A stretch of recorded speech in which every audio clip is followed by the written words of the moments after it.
Shalom, shalom, shalom. Hey, what's going on? My name is Michael Sahno, and welcome to the 12 Cities in Israel podcast. I have the distinct honor of sitting here with Chana Mason.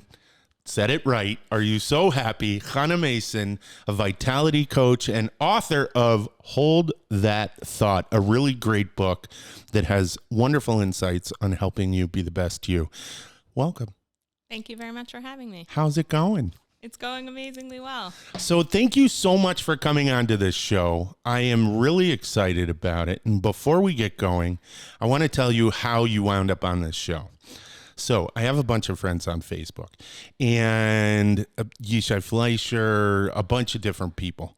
And Shoshana Keats-Jaskal is one of them. And I think that's actually where it clicked.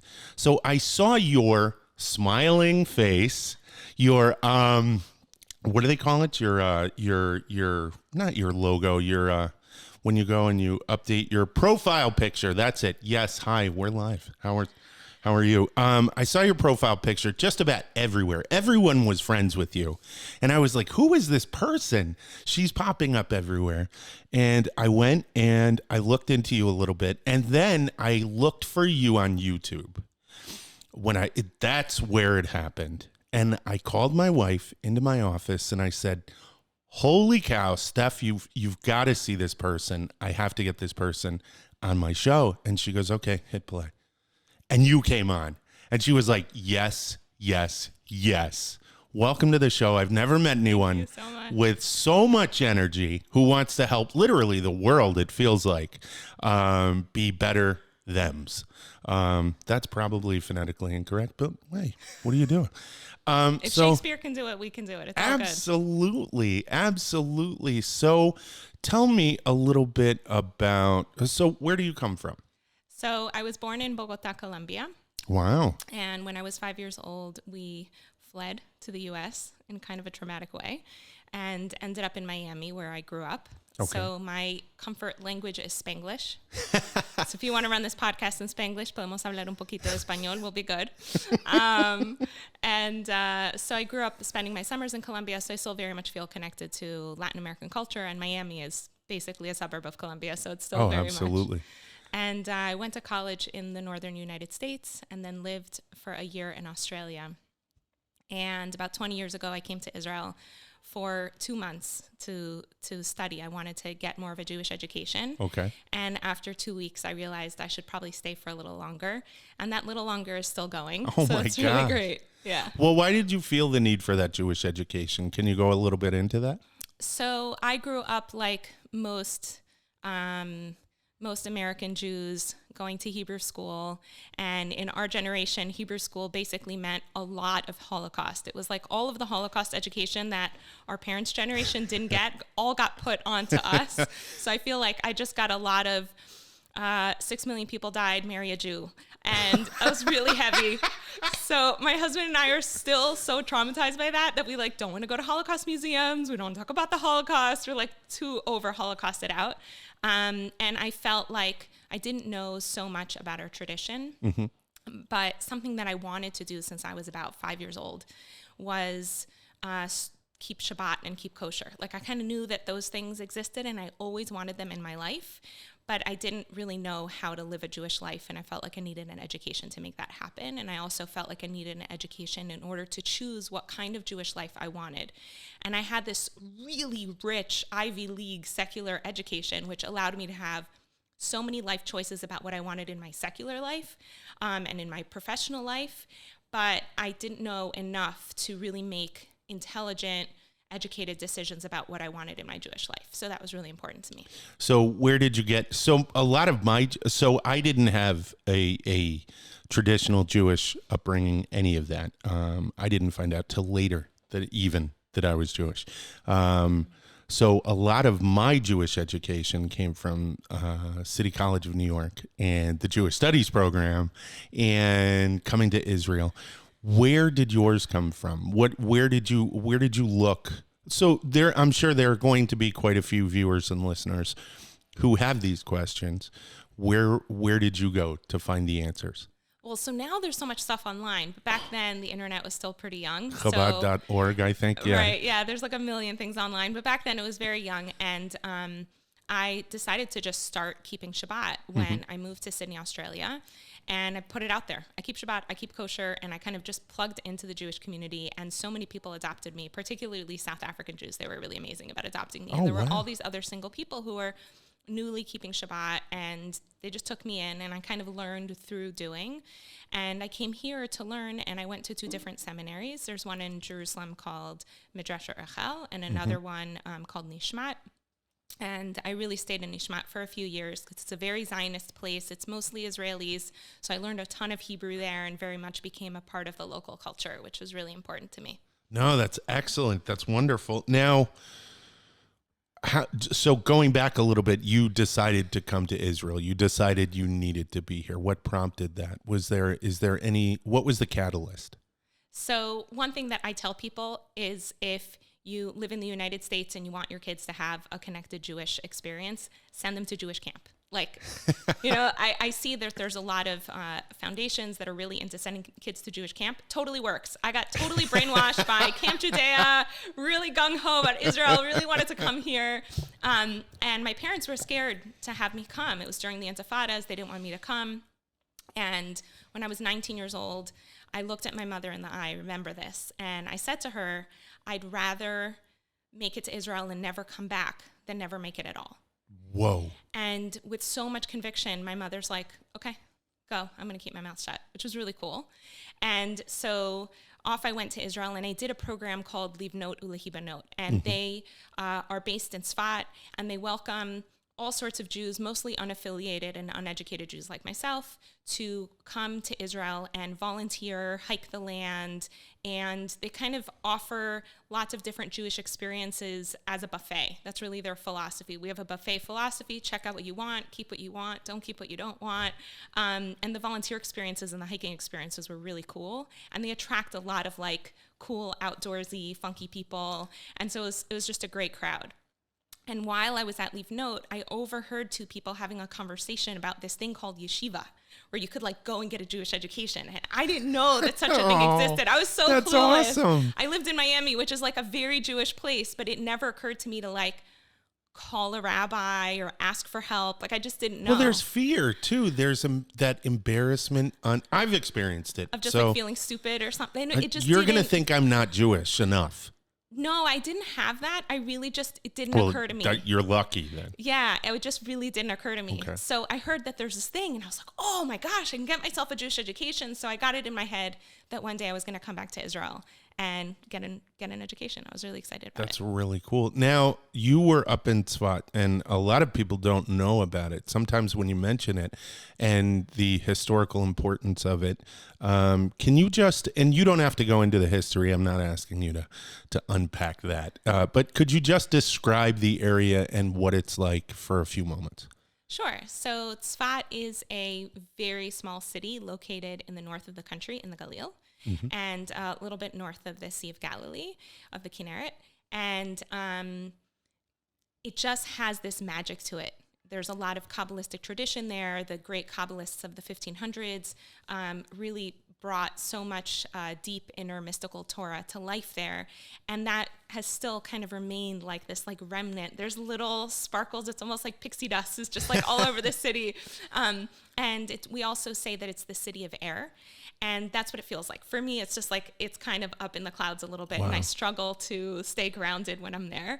But while I was in Tzfat, there was this incredible festival that happens every August called the Klezmer Festival. Yes, I've heard of it. I was hoping you would. Okay, go on. Yeah, so it happened to be right when my program was that was with this festival. And I had made these 2 really close girlfriends, and we did everything together while we were on this program. And we just like followed around this one musician from soundstage to soundstage because we really liked him. His name is Aaron Rezel. Aaron Rezel now happens to be my neighbor. Like, whoa! Literally my neighbor. When he and his family are singing, it goes into our courtyard. We're that physically close. And while he was doing this Klezmer festival, he was learning in yeshiva in Tzfat at the time with my husband, Dave. Whoa! Yeah. Whoa! Yeah. Who's off camera? That's why I just turned. So wow. So it was just kind of like a little like hint from God, like, oh, this is going to be your future. Oh, by the way, It was great. just so you know, that is so wonderful. Now that still you haven't moved yet. You haven't made Aliyah. Now, correct?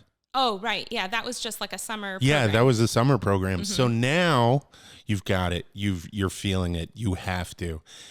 You make Aliyah.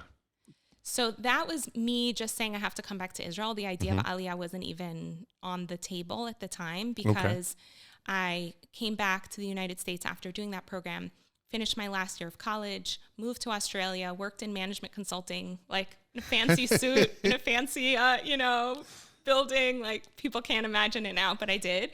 And when I finished that year of management consulting, I was it wasn't creative enough of a job for me, but I got an incredible business education, so it was phenomenal. I was like, okay, I'm going to go to Israel, and then I'm going to come back to Sydney and get a master's degree in theatrical directing. Whoa. That was my plan. And I left all my stuff in Australia, and I went to Israel and never came back. I still haven't been back to Australia. I'd like to go, but I haven't been back. No, you got to get your stuff. No, that's awesome. Now, any difficulties? Any acclimating, getting used to things? What stands out in your mind as the, oh man, are you serious kind of moments? So I'm not really great at answering that question. And I'll tell you that it's because I hold a certain perspective in my mind all the time. So there's something Tony Robbins says. He talks about how in our lives, we have a blueprint of what we expect life to be like. And if our life is beyond that blueprint, like let's say your blueprint is to make $100,000 a year. If you're making 120, you're high as a kite. If you're making 80, you're depressed, even though 80 is pretty good, right? Definitely. Right? So if your blueprint's $1 million and you're making 800,000, you're doing really good, but you're still going to be bummed because you're not meeting your blueprint. So when it comes to living in Israel and making Aliyah, I've made my blueprint very different from most people. So most people who come from North America and Europe, their blueprint is that their lives should be as comfortable and easy as they were when they were home. My blueprint is thinking about the people who made Aliyah 100 years ago and were living without much food and under tremendous attack and in danger without an army to protect them and didn't see their families and had to come on a boat. And if they wanted to go back to America, they had to go on another boat for like a month. Oh my God. That's my blueprint. So I always feel like everything's great, So sometimes I'm dealing with like the bank and there's like an annoying detail, but it's the same annoying detail I might deal with anywhere else in the world because banks can sometimes be annoying. But my frame of reference is very different. And it's also when we came to the United States, it took us 10 years to get citizenship. Here, it took me a month. Like, I just think life here is so easy because my blueprint is so low. Okay, perfect. So I'm always high as a kite. No, that's wonderful. That's wonderful. You didn't have any trouble answering that question. You answered that question from my perspective, the way that everyone should probably answer that question.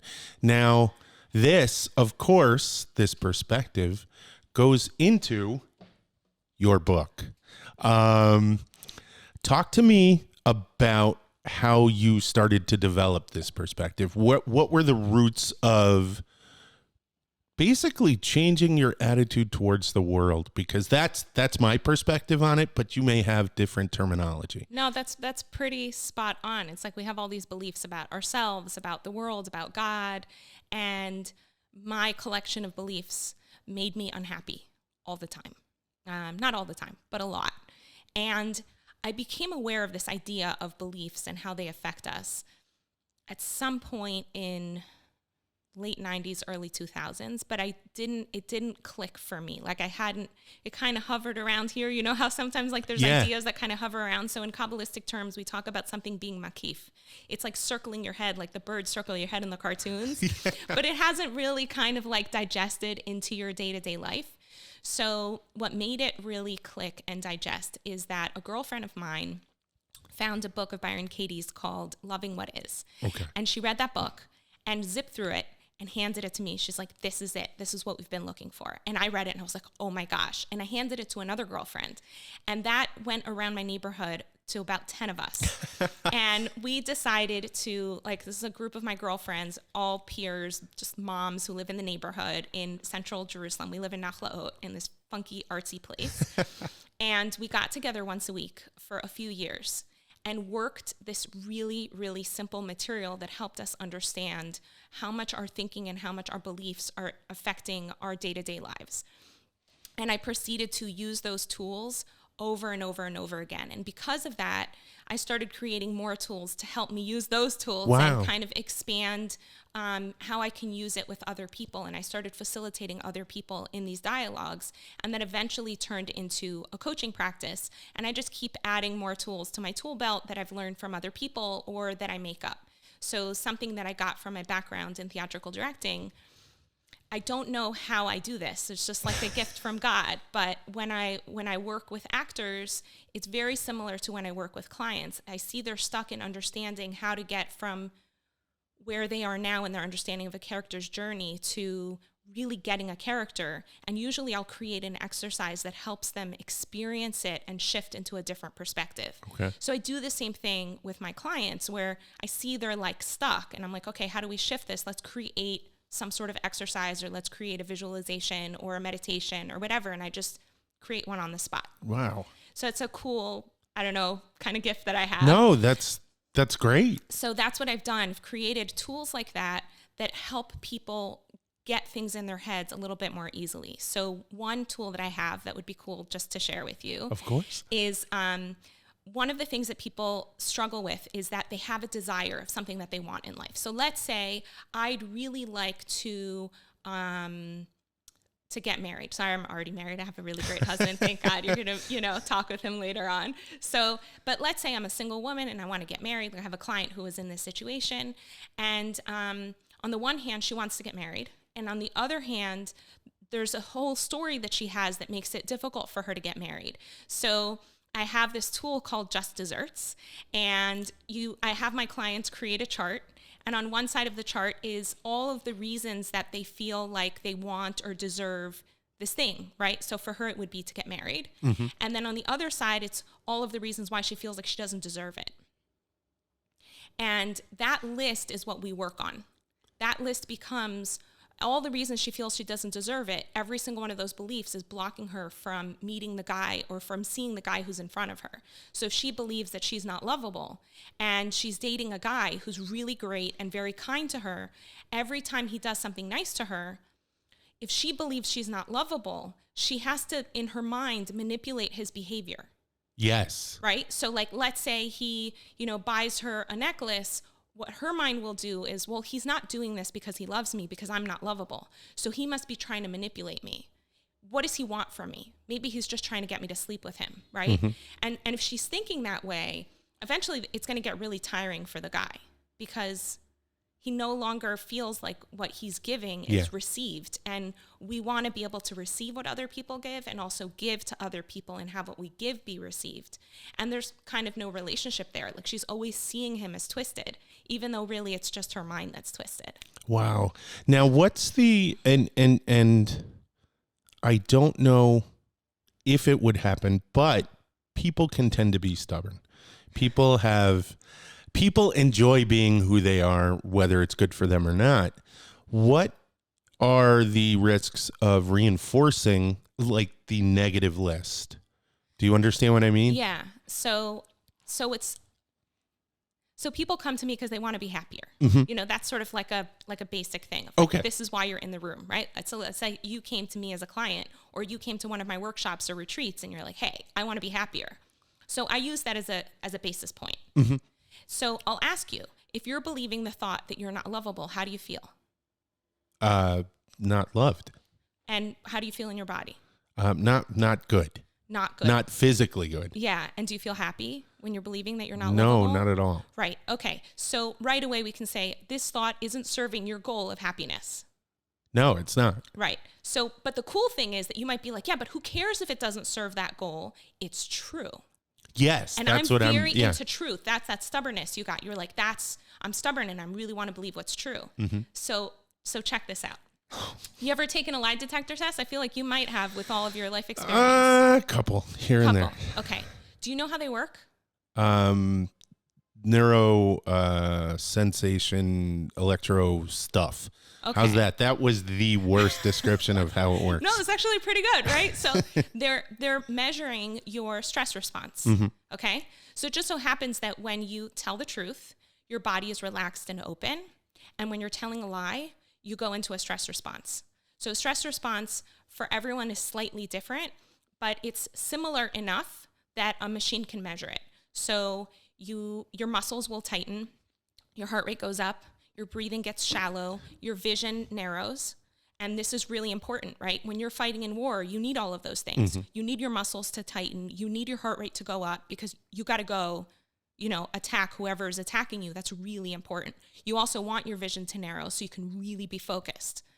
On a day-to-day basis, when you're reacting to something like I'm not lovable, having all of that physiology is really not helpful because another thing that happens is that your immune system shuts down. This is the stress relationship too. Yeah, go on. So when you're in fight or flight, your immune system shuts down because in the presence of an enemy, who cares about a virus? It's just not important, right? So the body just decides that this is not relevant right now. I'll deal with the virus later once I've dealt with the enemy, okay? The other thing that shuts down is digestion. Because it's also like, who cares about, the French fries in your stomach? If you're dealing with the enemy, it's like, okay, the French fries can wait till later until I've dealt with this like immediate danger, right? So your body goes into a stress response which is what you just did, right? You said you didn't feel good. Your body I saw it, right? It kind of closed in. No, it got tight. it didn't. You were like, I don't know what you're talking about. Right? In response to the belief that you're not lovable, that's what your body did. And had you been connected to a lie detector test, it would have pinged that you were lying. Wow. Because you went into a stress response, and that's how the machine knows. And so someone could say, oh, well, I want happiness. I'm like, great, let's help you move towards happiness. If they say I want truth, I'm like, okay, great, let's help you move towards truth. Because clearly this isn't making you happy, and a lie detector would tell you that you're lying.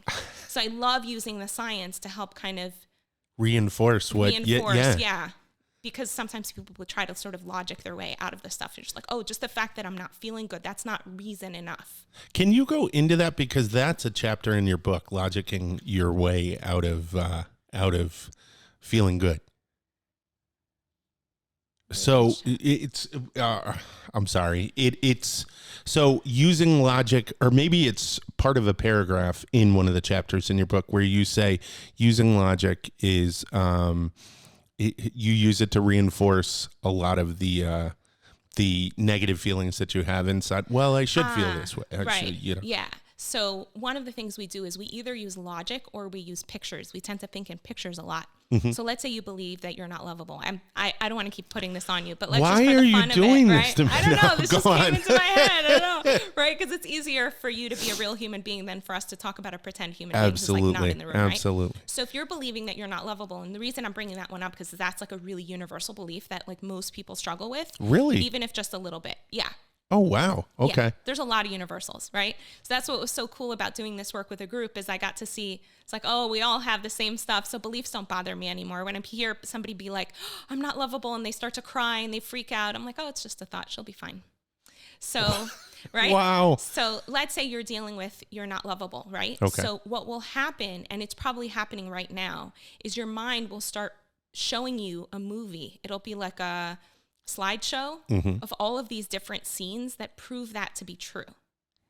That's part of how you logic your way, right? You're creating all of this support for like, this is true because of this, and because of this, and because of this, and because my mother didn't say this, and my father didn't say that, and this event happened, and that event happened, and because I can't seem to get anything right, and blah, blah, blah. And like you have like all of this supporting movies and statements and thoughts and whatever to buster up, or I don't know what the word is, but like to boost Buttress. Thank Yes. you. No problem. To buttress your belief. And what you don't do is pay attention to the opposite of your belief. I am lovable. So every piece of evidence that supports that you're lovable, what your brain will do because it's so attached to this one and so stubborn, it will ignore all of this. Totally ignore it. It'll ignore all of the kind things that people have done for you, all of the kindnesses you've done for yourself or for other people, all of the ways that things have just like worked out beautifully. Like today, I wanted to come here. I walked to the train station and the train worked. it doesn't always work, but it worked for me today, right? And then I got on a bus, and the bus just like magically appeared, and there was this man who was like driving this vehicle that magically rode me all the way to here, and I can experience how much love there is in all of the different moments and all the people and machines that had to work together to bring me here to where I am. And that's part of how I give myself like love, is just by noticing all of that happening. But if I believe that I'm not lovable, I'll ignore all of that evidence because it doesn't support my belief. So what I help people to do is to start paying attention to all of that evidence. And so I say, oh, well, what's the opposite of this? This is like Byron Katie's like big novel thing that she brings into the world, is to help people see the opposite of their original thought. Well, you are lovable. And you have to give evidence for why that's true, because you want to buttress up this different way of thinking.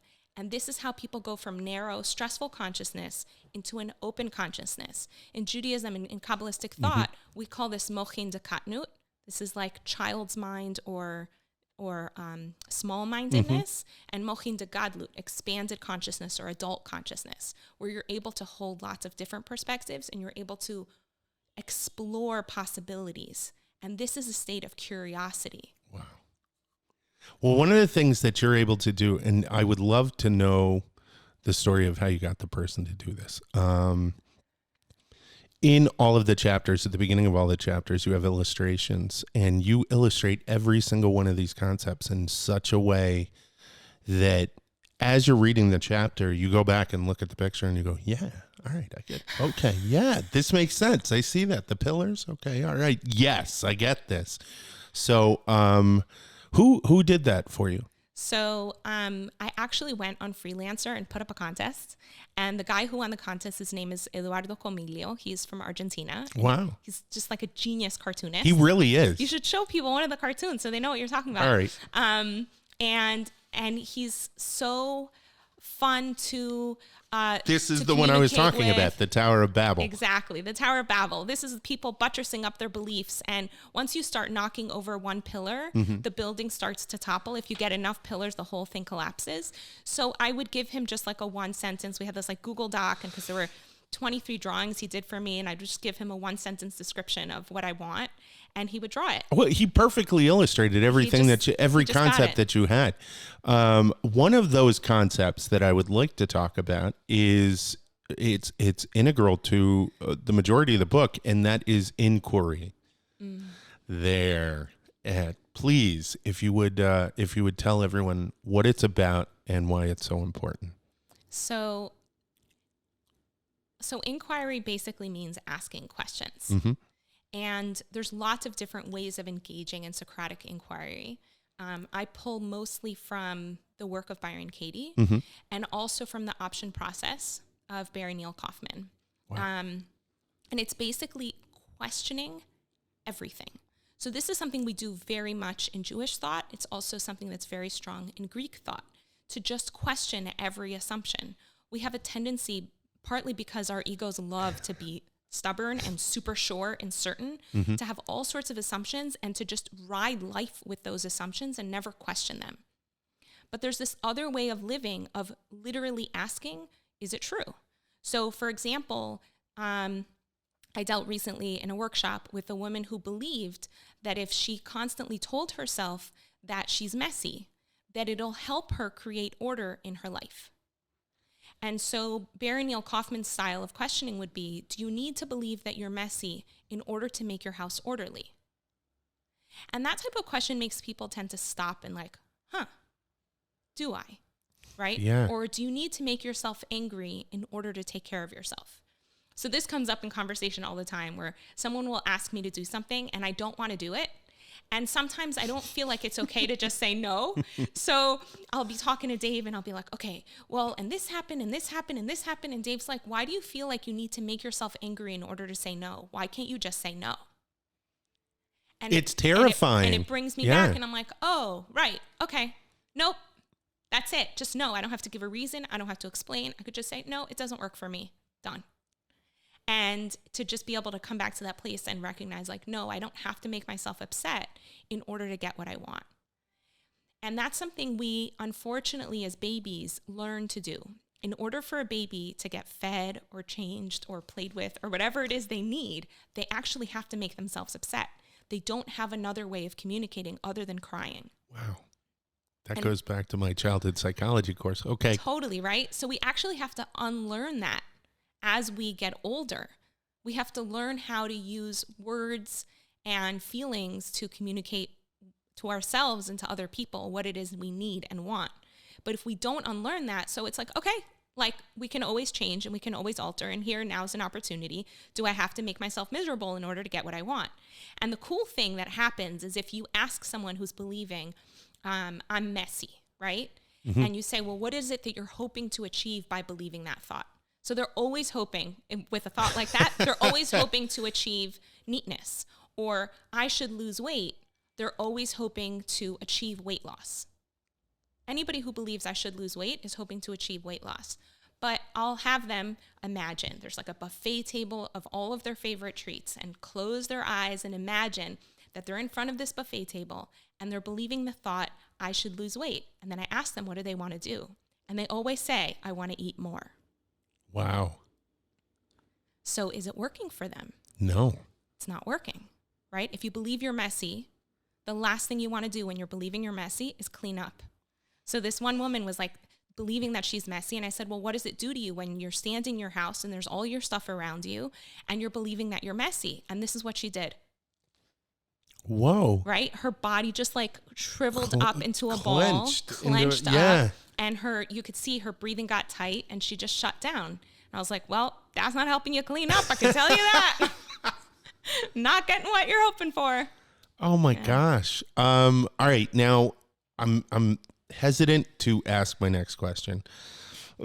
So I was reading your book and there is a chapter, shoulding. And the Shoulding belongs in the outhouse. Yes. And it is a play on the word should. And the first thing I thought of is, okay, then why am I reading this book? Because I should be getting this information. You should be getting that information. Yeah. Can you absolutely know that that's true? Oh man. Wow. That is, I didn't even think of that. Because I am patterned to, you get a book, even if it's a gift, you read the book from cover to cover, even the glossary. Thanks, Grandma. Appreciate that. So, wow. Holy cow. So, but my question was, why this is information that's going to help me. So then, therefore, why should I read it if I shouldn't have to read it? I'm confused. Do I seem confused? A little bit, yes. Okay, so I don't understand the concept. I so appreciate the question because Okay. that's the thing that people struggle with the most. Okay. Is with this word should, which is why I dedicated an entire chapter to it. Okay, And I don't feel as bad now. when Thank people you. when people are workshopping the book, there are groups of people around the world who are workshopping this book. And this is when they ask me to come in, this is the chapter that I like. I'm like, okay, let me do this chapter. It's a hard chapter. I'll join your workshop for this one. So why is that? Because our understanding of the word should is confused. So give me some synonyms for the word should. Need. Required. I'm trying to think. Must. Okay. So that's a little bit more helpful. So let's say I'm believing I should drink some water now. Okay. So am I drinking water right now? No. So I'm saying I must, or I need to, right? I must, I have to. It should be this way, and it's not this way. I'm not drinking water, but I'm believing that I should drink water. Oh my gosh, I think I just got it. Okay, so I'll give you another example that's easier to understand. Imagine it's May in Israel when it doesn't tend to rain, right? We have pretty regular rain cycles here. So it's May in Israel, and a bride is standing in her outdoor canopy waiting to get married, and all of a sudden it starts to rain. Okay. And she's believing the thought, it shouldn't be raining right now. It shouldn't be raining right now. It's the same thing as if she were saying, it's not raining right now. It's not raining right now. Okay. She's doing what Byron Katie calls arguing with reality. And what I experience when I'm believing a should like that is I leave myself and I stop taking care of myself. So if I were standing outside in the rain thinking it shouldn't be raining right now, because I'm not accepting that it is raining right now, right? It's raining. Yeah, no, right? absolutely. So instead of just being like, oh, it's raining, what do I want to do now? If I'm believing it shouldn't be raining right now, so I'm arguing with the rain and I'm not willing to accept the fact that the rain is there. And because I'm arguing with the rain and I'm not willing to accept it, I can't go put on a raincoat. I can't go inside. I have no creativity. My mind is totally shut down. No solutions. No solutions to the situation, and I'm totally powerless. And I think this is why people stay in unhealthy or abusive relationships. Oh, wow. So if I'm believing, my husband shouldn't hit me, God forbid, my husband's great, he doesn't hit me. But like if I was in a situation like that and I'm believing he shouldn't hit me, so I can't accept the fact that he does hit me. So if I'm saying, oh, my husband hits me, what do I want to do now? I could say, oh, I don't mind being hit, or actually, I really don't like it so much, I'm going to exit the relationship. But if I'm believing he shouldn't hit me, so I leave myself and go hover around him to go like trying to change him, but I can't. You can't take next steps. I can't change anyone but me. Mm-hmm. And so accepting reality as it is kind of means the word should just goes out the window.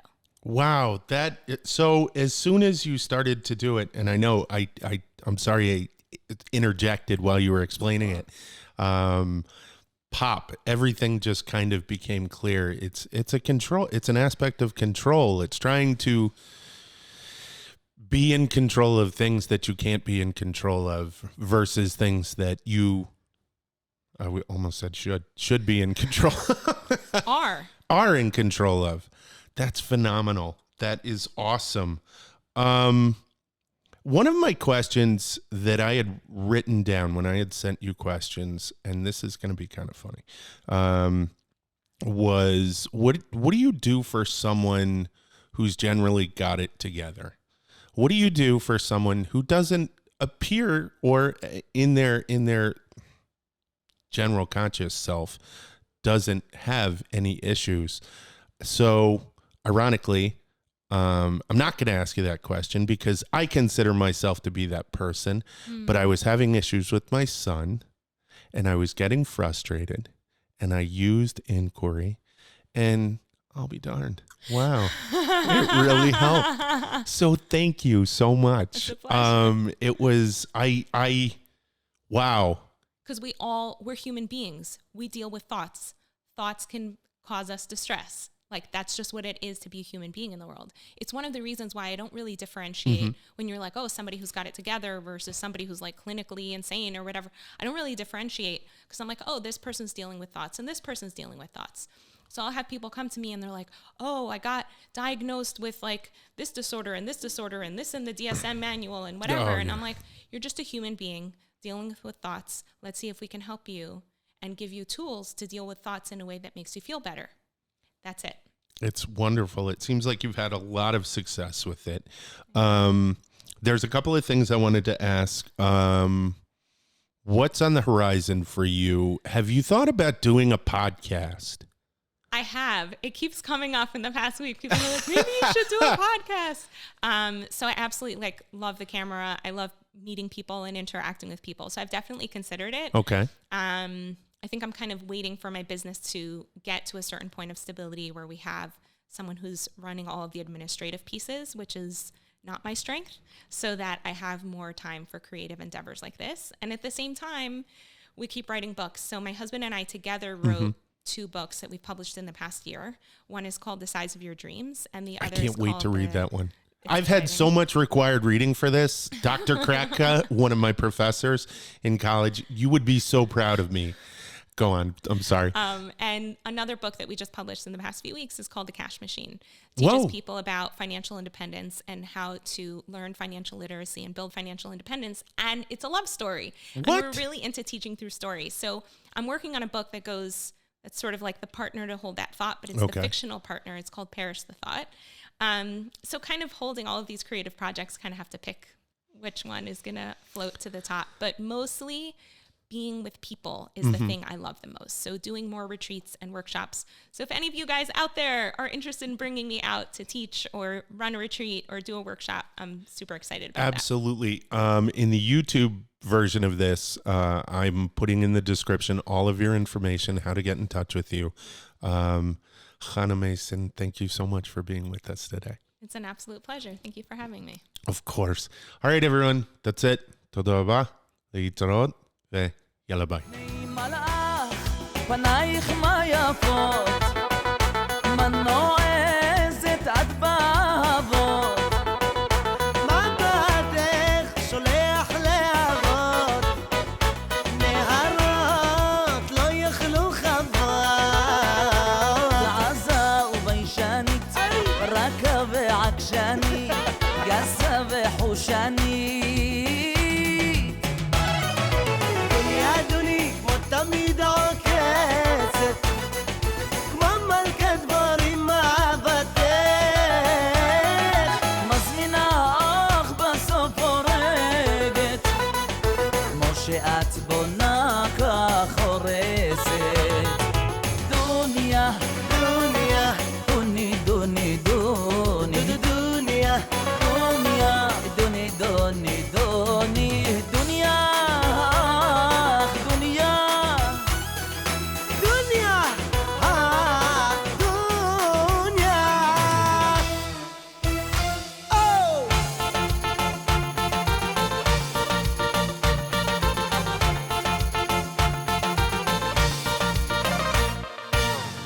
זוכרת איך נשקת עיניי את זוכרת איך בכית אליי